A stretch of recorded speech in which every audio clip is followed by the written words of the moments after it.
একটি কাঁটাতার নিমিষেই নিঃশেষ করে দেয় এক প্রতাপশালী জমিদারি। বাংলার ইতিহাসে খুঁজে পাওয়া যায় অসংখ্য রাজা ও জমিদারের শাসনকাল। ইতিহাসের পাতায় সকল রাজা বা জমিদারের নাম না থাকলেও বাংলাদেশের আনাচে কানাচে ছড়িয়ে আছে অসংখ্য পরিত্যক্ত রাজবাড়ি।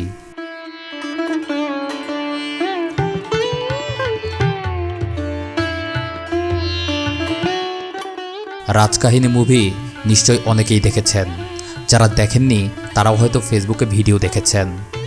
বেগম জান, কোঠা, একটি রাজবাড়ির মাঝখান দিয়ে ইন্ডিয়া পাকিস্তানের বর্ডার মনে পড়ছে নিশ্চয়ই। ঠিক সেই রকম এক রাজবাড়ির সন্ধানে আমরা এসেছি জয়পুরহাট জেলা থেকে 22 কিলোমিটার দূরে পাঁচবিবি উপজেলার কুড়িয়া গ্রামে।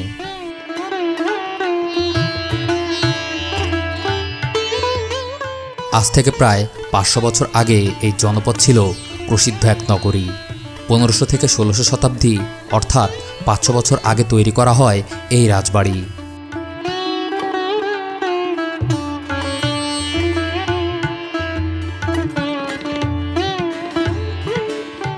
এই বাড়ি প্রতিষ্ঠা করেছিলেন চৌধুরী হাদি মামুন।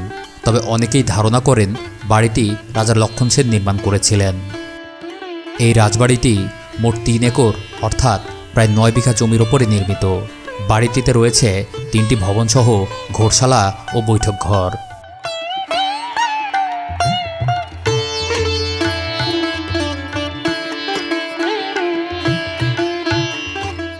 মূল 3টি ভবনের মধ্যে একটি 3 তলা ও বাকিগুলো 2 তলা। তবে ধারণা করা হয় এই ভবনগুলো 3 তলায় ছিল, কালের বিবর্তনে মাটির নিচে দেবে গেছে। এই ভবনগুলোর দরজা অন্যান্য রাজবাড়ির মতো বড় নয়।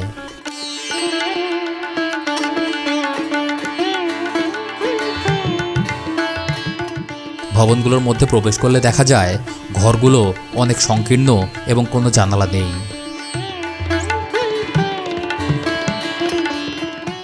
জানালার বদলে রাখা হয়েছে ছোট ছোট ছিদ্র।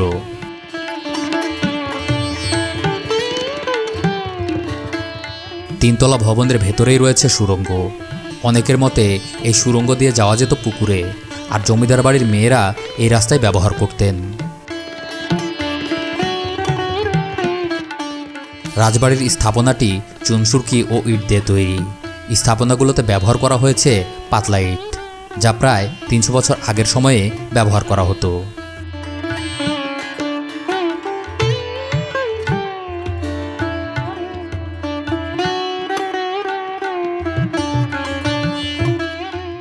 বাড়িটির বেহাল দশা হওয়া সত্ত্বেও এখনও কিছু কারুকাজ দেখা যায়, যা থেকে বোঝা যায় এই স্থাপনাগুলো বিভিন্ন নকশা দিয়ে সাজানো ছিল।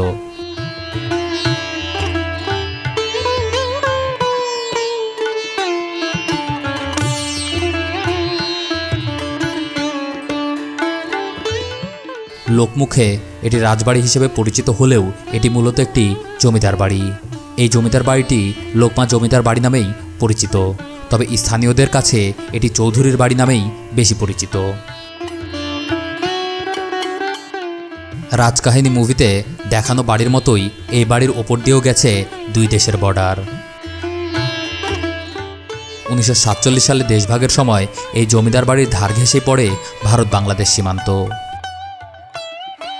এই গাছের সারি পর্যন্ত বাংলাদেশের বর্ডার এবং ওই কাঁটাতার ভারতের বর্ডার।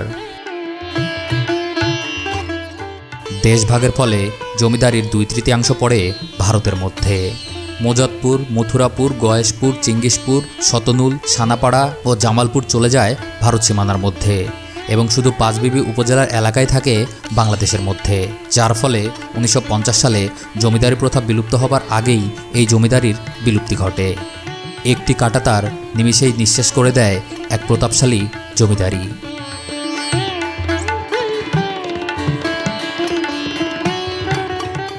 তবে জমিদারির বিলুপ্তি নিয়ে স্থানীয় লোকদের মুখে প্রচলিত রয়েছে অনেক গল্প। কথিত আছে লোকমা জমিদার বাড়ির অনেকেই ছিল তুলা রাশির ধনন্তরী হাতের অধিকারী। এই রাশির লোকেদের হাতে উঠত ভর, আর হাত কাঁপতে কাঁপতে গিয়ে থামত অন্যের লুকায়িত গুপ্তধনের কাছে। এভাবেই প্রচুর ধনরত্নের মালিক হয়ে যায় লোকমার জমিদার। সেই সঙ্গে অজান্তেই বিপদ ডেকে আনেন এই পরিবার। অপরের গুপ্তধন চুরি করে আনার পর সাপরূপী জিন পিছু পিছু চলে আসে, এরপর থেকেই শুরু হয় সাপের অত্যাচার। প্রথমে বাড়ির মহিলাদের সর্পাতঙ্ক শুরু হলেও পরে বংশের কয়েকজন পাগল হয়ে যান, যার ফলে তারা মূল ভবন ছেড়ে মসজিদের পাশের নতুন এক বাড়ি করে বসবাসের চেষ্টা করে, কিন্তু সেখানেও সাপের উপদ্রব শুরু হয়। যদিও সাপগুলো কাউকে কামড়াতো না, কিন্তু ঘুরে বেড়াতো অহরহ, যার ফলে চৌধুরী পরিবার বসতবাড়ি ত্যাগ করে এবং এই জমিদারির বিলুপ্তি ঘটে। তবে উইকিপিডিয়া দিচ্ছে অন্য তথ্য।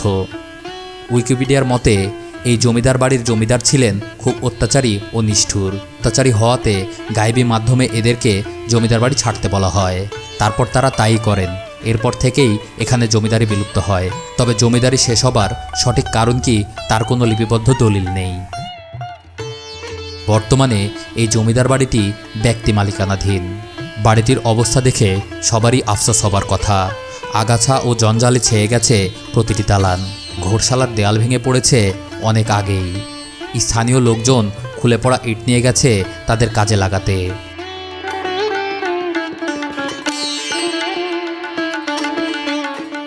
অবহেলা আর অযত্নে ধ্বংস হলেও 2016 সালে একবার ব্যক্তিগত উদ্যোগে পরিষ্কার করা হয় এই জমিদার বাড়ি এবং দেখভাল ও সংস্কারের উদ্দেশ্যে টিকিট বিক্রি শুরু হয়।